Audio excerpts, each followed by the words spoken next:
जोहार दोस्तों, मैं जफ़र इकबाल एक बार फिर से आप सभी लोगों का स्वागत करता हूं आपके अपने YouTube channel Ayesha career cafe में।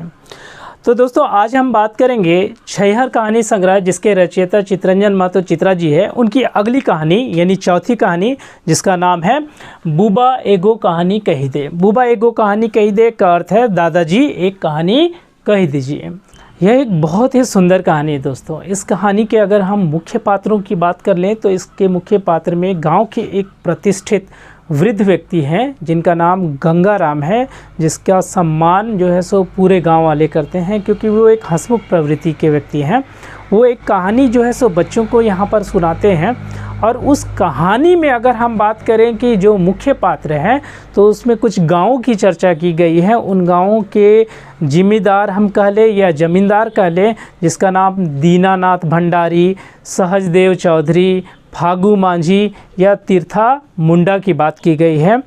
आगे जो की कहानी में कुछ गांव के व्यक्तियों के बारे में भी बात की गई है, जिसमें से जो है सो हम बात करेंगे गंगला आजा, धनिया काका और रमुआ दा की बात की गई है। तो दोस्तों, कहानी का मुख्य उद्देश्य आखिर क्या है? कहानी का मुख्य उद्देश्य यह है कि इसमें जो है सो गंगाराम जी ने शराब, जो एक नशा के रूप में प्रयोग किया जाता है, शराब दारू, उसके दुष्प्रभाव को दिखाया गया है कि कैसे जो है सो लोग बड़े हों या छोटे हों, अगर वो शराब के नशे, दारू के नशे में पड़ जाते हैं तो उससे न जाने कितने परिवार और गांव जो है बिखर जाते हैं, उनका पतन हो जाता है, उसका विनाश हो जाता है। तो इसके बारे में बताया गया है। तो चलिए दोस्तों, कहानी की शुरुआत करते हैं। कहानी की शुरुआत में लिखा है, अघन कर महीना रहे, धान कटनी शुरू भेल रहे, खरैये धानाक बोझा बिंडा कराए उड़ाए चढ़ाई चूढ़ी के रखल जाए। यानी अघन का महीना होता है और अघन का महीना हम जानते हैं कि किसान अपने धान की खेती की कटाई करते हैं, उस धान को बोझा बना के गाँव के किसी एक स्थान पर रखते हैं। हिंदी में उस स्थान को हम खलिहान बोलते हैं और खोठा में उसे खरई बोलते हैं। तो इस तरह से सारे धान को उठा के वो लोग खरई में जमा करते हैं और जब तक जो है सो उस खरई से सारे धान को वो अपने घर तक ना पहुंचा दे तब तक उसकी रखवाली करते हैं। वही यहाँ पर है, एक आसे पासे 4 गो 6 गो किसाने खरई सटले सटल रहे हिले, है ना, यानी 4-6 किसान अगले बगल जो है सो अपना खरई बनाते हैं और रहते हैं। सोबे खरैये धान कोराए, कोई ना कोई लई जाओ तकर खातिर ओगरे खातिर कोई ना कोई सांझ होते पहुँची गेल रहत तो कोई पाछू खाई के अवतला। यानी उस धान को उगरने के लिए, उसकी रखवाली करने के लिए कोई ना कोई जो है सो हमेशा उस खरई में मौजूद होता था। कोई तो कोई शाम को ही खाना खा के वहाँ पहुँच जाते थे और कोई बाद में जो है सो खाना खा के वहाँ पहुँचते थे, लेकिन कोई ना कोई ज़रूर आते थे ताकि उसके धान को कोई चुरा के ना ले जाए। तो खरैये सियान बेटा, नाती पोता, बेसी पोता, कोई कोई छुआ किताब कॉपी लालटेन लेके आवतला, पढ़वैया कमे रहतला, बेसी रहतला हर जोतवा कमिया धांगर तरी। उस खरई में जो है सो वहाँ पर जब वो लोग पहुँच जाते तो उसमें से ज़्यादातर जो है सो सियान बेटा यानी कि जवान बेटा लोग होते थे, नाती पोता उसमें ज़्यादातर पोता लोग होते हैं, है ना। कोई कोई छुआ किताब कॉपी लालटेन यानी किताब कॉपी लालटेन वगैरह सब लेके वहाँ पर चले जाते। पढ़ना तो उतना खास मकसद नहीं होता था, खास मकसद तो उस धान को वहाँ पर रखवाली करना होता था। लेकिन वहाँ पर जो है सो ज़्यादा बेसी रहतला हर जोतवा कमियाँ धांगर तरी, यानी जो काम करने वाले मजदूर है, धांगर वगैरह, वो कमियाँ वो सब ज़्यादा वहाँ पर रहते थे। तो इसी तरह से ये उस खरई जहाँ पर वे रखवाली करते हैं अपने धान की, उसकी बात हो रही है। फिर उसके बाद लिखा हुआ है, गंगाराम बूढ़ा कर खरई हुए रहे, ऊ खरैये में दिन रात रहतल हुए होकर बहु पुतव कलवा पहुँचाए देलथिन और बियारी होकर बेटा। यहाँ पर कहानी के मुख्य पात्र, जिसका नाम गंगाराम है, जो कि गांव के प्रतिष्ठित वृद्ध व्यक्ति हैं, उसकी चर्चा की गई है कि उनका खरई भी जो है सो वहीं पर था और वो जो है सो रात दिन वहाँ पर रह के अपने धान की रखवाली करता था। उसकी बहू जो है सो दोपहर का भोजन यानी कलावा वो पहुँचा देती थी और रात का भोजन यानी बियारी उसका बेटा पहुँचाता था। उसके बाद है, बूढ़ा गंगाराम हंसमुख रहे, उस सबसे प्रेम बर्ताव करो हले, चाहे बूढ़ हो चाहे छोट हो। बूढ़ा गंगाराम बहुत ही हंसमुख प्रवृत्ति के व्यक्ति थे। वो छोटा बड़ा किसी भी व्यक्ति के साथ जो है बहुत ही प्रेम भाव से पेश आते थे और यही वजह थी उसके इसी स्वभाव के कारण गांव के सभी लोग जो है सो उसकी काफ़ी इज्जत करते थे। वही है कि ओकर स्वभाव से सब बड़ छोट ओकरा इज्जत दे हलथिन, यानी सभी बड़े छोटे उनकी काफ़ी इज्जत किया करते थे। यहाँ तक कि देखिए यहाँ लिखा हुआ है कि नातियों पोता वो मजाक करतले तो प्रेम से कोनो नी कोनो सीख दे, यानी छोटे नाती पोता के साथ भी वो मजाक भाव से पेश आते थे और मजाक तो करते थे, साथ में साथ कोई ना कोई सीख भी उन्हें ज़रूर देते थे गंगाराम जी। अब क्या हो गया कि एक दिन जो है सो सारे बच्चे जो है सो उनके खरई के पास जमा हो जाते हैं और वो जो है सो गंगाराम जी से जिद करते हैं कि बूबा एक कहानी आज हमको सुनाई दे, कि आज हम लोग को एक कहानी सुना दीजिए। वही बोलते हैं कि वो दिन सोप छुआ जुमला गंगाराम ठीन और कहीं उठला बूबा आज एको कहानी सुनाई दे, यानी एक कहानी आज हम लोग को सुना दीजिए दादाजी। तो दादाजी यानी गंगाराम जी कहते हैं कि देखो हम किसी छोड़ा छोड़ी लड़का लड़की या राजा रजवाड़ा की कहानी नहीं जानते हैं, हाँ अगर बोलोगे तो हम ये कहानी सुना देंगे कि कैसे गांव डूबा और कैसे जो है सो घर डूबला। बोलते हैं गंगाराम जी कि हम छोड़ा छोड़ी कि राजा रजवाड़ा कहानी तो नहीं कहो पारबो, कहबा तो कही दियो एगो कहानी ई गांव घर कैसे डूबल। तो वो ये बोलते हैं कि कैसे गांव और घर डूबा वो कहानी हम सुनाई देंगे। तो उसी में एक बच्चा बोलता है कहाँ डूबई है बूबा, एगो छुआ पूछा कि कहाँ डूबला है दादाजी, ये घर और गांव सब तो ठीक है। तो दादाजी बोलते हैं कि तुम लोग को पता नहीं है, तुम लोग नहीं जानते हो कि किस तरह से गांव और घर डूबा, लेकिन हमने देखा है कि कैसे जो है सो बसा बसाया गांव और बसा बसा परिवार जो है सो डूब गया है। और इसी के बाद जो है सो वो गंगाराम जी वो अपनी कहानी को शुरू करते हैं। कहानी में वो कहते हैं गंगाराम कहानी कहले शुरू करल ढेर दिन आगुक बात लगे। वो कहते हैं कि बहुत दिनों की बात है, भारतीय छोट बोर्ड राजा रजवाड़ा अंग्रेजी सरकार कर अधीन रहे हलत। राजा रजवाड़ा अंग्रेज सरकार के माल दे हलथिन। बहुत पहले की बात है कि जब जो है सो हमारे देश में अंग्रेज़ों का राज था और छोटे बड़े सभी राजा जो है सो अंग्रेज़ों के अधीन थे और वो राजा जो है सो अंग्रेज़ों को माल देता था। माल मतलब कि टैक्स कर देते थे, एक तरह से पैसा जो है सो देते थे। ऊ खातिर राजा लोग गाँवे जिम्मेदार राखो हलथिन ताकि वो लोग रैयत किसान से माल गुजारी वसूल कर राज्य का पहुँचाओ हलथिन, एकिन कर खूब मनमानी चलो हले। अब राजा जो है सो वो पैसे की वसूली गांव के किसानों यानी रैयत से करते थे और उन किसानों से माल यानी मालगुजारी की वसूली कौन करते थे, तो उसके लिए राजा रजवाड़ा लोग जो है सो गांव में जिम्मेदार या जमींदार रखते थे जो रैयतों से माल यानी टैक्स की वसूली करके राजा को पहुंचाते और राजा जो है सो उसे अंग्रेज़ों तक पहुंचाने का कार्य करते थे। एक तरह से अगर हम ये देखें कि गाँव के जो प्रमुख व्यक्ति या गांव के जो मालिक के रूप में होते थे वो ज़मींदार होते थे, क्योंकि गांव की जितनी भी ज़मीनें हो गई या जंगल या छोटे मोटे जो पहाड़ियां हैं उन सब पर अधिकार जो होता था वो ज़मींदार का होता था। तो ज़मींदार यहाँ पर जो है सो पूरे विलासिता के साथ यानी ठाट बाट की ज़िंदगी गुजारते थे। वही यहाँ लिखा हुआ कि एकिन कर खूब मनमानी चलोल, यानी ज़मींदारों के गांव में पूरी मनमानी चलती थी। आगे लिखते हैं कि बिना सर शिकार बिन मछली के तो कहियो खाना नहीं खिलाए हेलन, यानी बिना मांस मछली के तो उन लोगों का कभी खाना ही नहीं होता था। एकदम ठाट बाट से आराम की ज़िंदगी, एकदम ऐशो आराम की ज़िंदगी वो गुजार रहे थे। जुगाड़ियों को कोई कमी ना रहे हलथिन, गोड़ायत चौकीदार रैयत सब ओखिन के जोड़ाइले जुगाड़े रहलथिन, यानी अगर उन लोगों को किसी चीज़ की ज़रूरत भी होती थी तो उसके लिए कोई कमी या जुगाड़ की ज़रूरत नहीं होती थी। उसके जुगाड़ में कई लोग लगे रहते थे, जिसमें गोड़ायत हो गए, चौकीदार हो गए या रैयत की बात हो गई। किसी तरह का काम अगर बढ़ता था गोड़ायत को बोला जाता था तो गोड़ायत पूरे गांव में जो है सो हाँक पार देता था, यानी इन्फॉर्मेशन दे देता था। अगर किसी चीज़ की या कोई काम की ज़रूरत पड़ी तो किसी रैयत को बुला लेते थे, ये काम है, वो रैयत उस काम को पूरा कर देता था। अगर रैयत नहीं आया तो अगले दिन रैयत के घर के बाहर में चौकीदार चला जाता था। चौकीदार पूछता था कि क्यों नहीं आया, फिर उसको आके अपना बाकी का काम पूरा करना पड़ता था उस रैयत को। अगर नहीं आया तो पिटाई भी हो जाता था। तो इस तरह से जो है सो ज़मींदार जो है सो पूरे गांव पर अपने एक तरह से मालिकाना हक रखते थे और वो मालिक की तरह पेश आते थे, पूरा उनका दबदबा होता था। ठीक है, तो ये ज़मींदारों की स्थिति थी उस टाइम। यहाँ पर 4 गाँवों की चर्चा की गई है इस कहानी में, उसको नोट करके याद रखिएगा दोस्तों।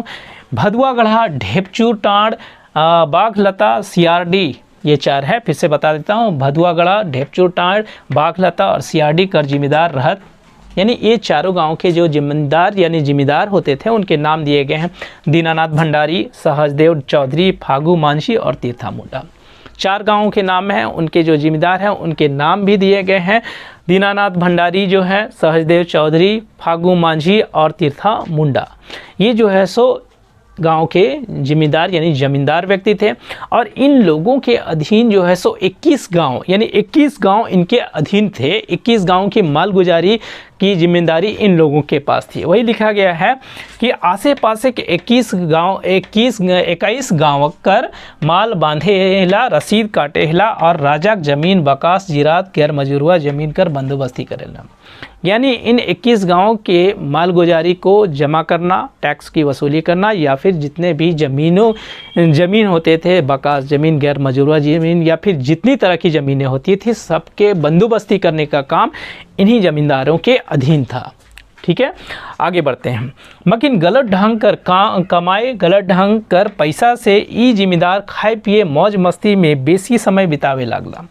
लेकिन क्या हुआ कि गलत तरह से इन लोग पैसा कमाने के चक्कर में अपनी ज़िंदगी को जो है सो एक तरह से मौज मस्ती के भंवर में ये लोग फंसा दिए। यानी कि वो अब इतने विलासितापूर्ण जीवन व्यतीत करने लगे, बिना मांस मछली के उन लोगों को खाना नहीं खिलाता था, साथ में दारू होना ज़रूरी होता था। ये उनका जो है सो रोज़मर्रा का ज़िंदगी हो गया था। और धीरे धीरे जो है सो इनकी आदत इतनी ख़राब हो गई थी कि ये चीज़ें उनके आदत में शुमार हो गई थी।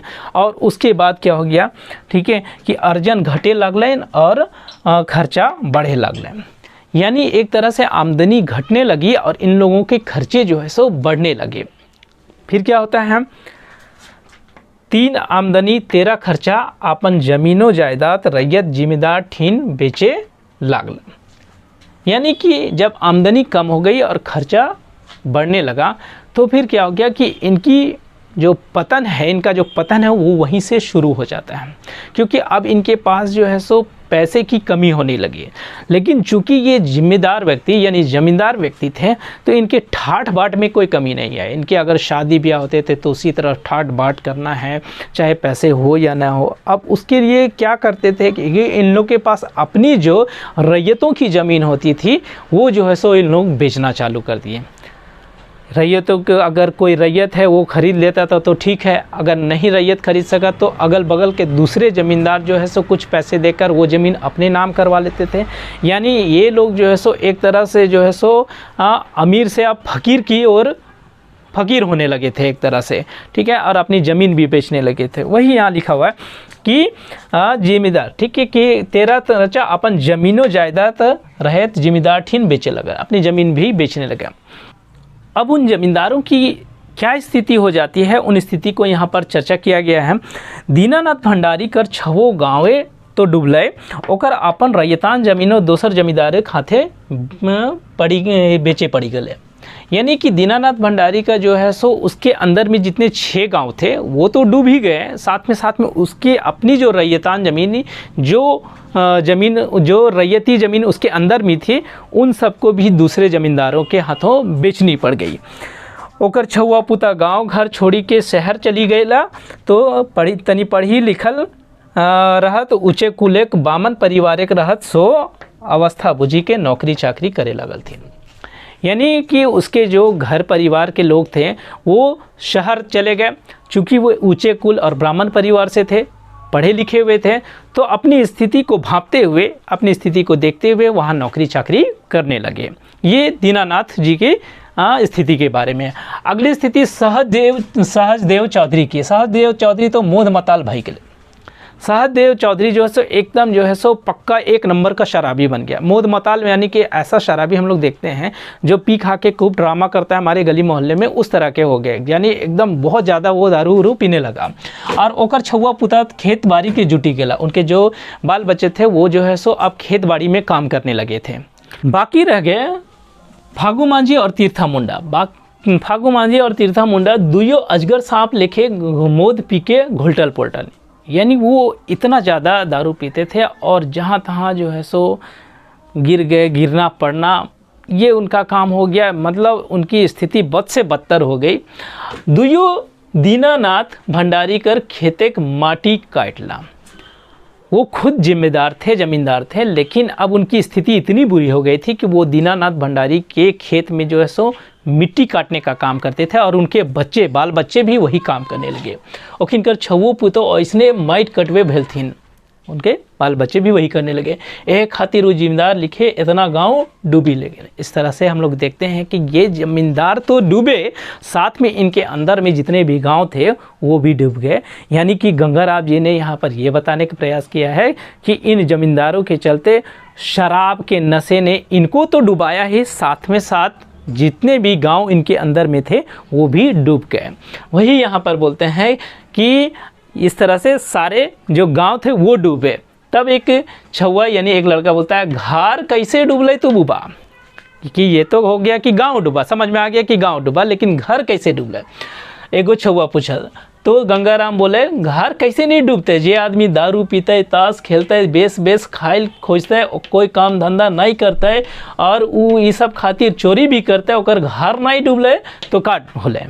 यानी गंगाराम जी कहते हैं कि जो आदमी इतना नशा करेगा, कोई काम धंधा नहीं करेगा, ताश खेलेगा और उसकी कोई आमदनी भी नहीं होगी, अगर इन सब चीज़ों के लिए वो घर में वो कहीं कहीं चोरी भी करता है, तो उस व्यक्ति का नाश यानी उसके परिवार का नाश विनाश नहीं हुआ तो क्या हुआ, है ना? वो बोलते हैं। तब फिर बोलते हैं कि फिर एगो छुआ पूछते हैं, ई बतावा बुबा, गंगला आजा धनिया काका रमुआ दा भी तो खूबे दारू पिए हलथिन। तब एक लड़का बोलता है अपने गांव के कुछ व्यक्तियों का उदाहरण देके कि गंगला आजा धनिया काका रमुआ दा, ये तीनों ये भी तो खूब पीते हैं, पर ये लोग तो वैसे नहीं है, इनके घर तो नहीं डूबे। तब बोलते हैं गंगाराम जी कि फिर गंगाराम बोलल कि ई गंगला बेटी बिहा में दूगो खेत एगो टाइड बेचला। कि जो गंगला जो है, गंगला आजा तुमरा है, वो अपनी बेटी के ब्याह में जो है सो दूगो खेत बेचता है और एगो टाँड़ बेचता है। धनिया कई गो बारी खेत टाँड़ बेचला, और धनिया जो है काका तुम्हारे कितना खेत बारी टाँड़ बेचता है।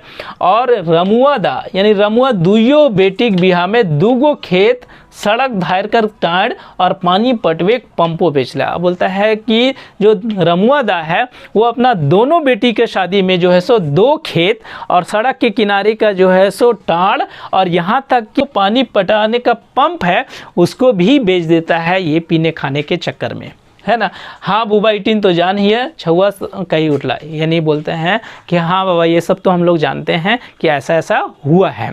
फिर बोलते हैं फिर गंगाराम छुआ सोबेक दारू पिया गुण दोषक बतावे लगल कि दारू पी के अपन बाप दादा का नाम खराब करवाते। उसके बाद जो है सो गंगाराम जी जो है सो बच्चों को दारू पीने के गुण और दोष के बारे में बताने लगते हैं कि कैसे ये लोग जो है सो दारू पी के अपने तो खराब होते ही हैं और साथ में अपने घर परिवार घर खानदान को भी बदनाम करने की कोशिश करते हैं। और कहते हैं पी के कहलतीन हमार फलना जिम्मेदार डॉक्टर प्रिंसिपल इंजीनियर दरोगा लागे, रात में तो कुछ कहलतुन दिन में शोभे भुला जातुन, है ना? यानी कि ये जो शराब पीने वाले व्यक्ति पियक्कड़ लोग जो होते हैं, इनकी प्रवृत्ति कुछ ऐसी होती है कि ये पी लेने के बाद तो इतना डींग हाँकते, कोई बोलता है मेरे ख़ानदान में डॉक्टर इंजीनियर दरोगा प्रिंसिपल सब है ना? रात में कुछ बोलते हैं और सुबह होते ही इनकी स्थिति चेंज हो जाती है, वो बदल जाती है, ठीक है?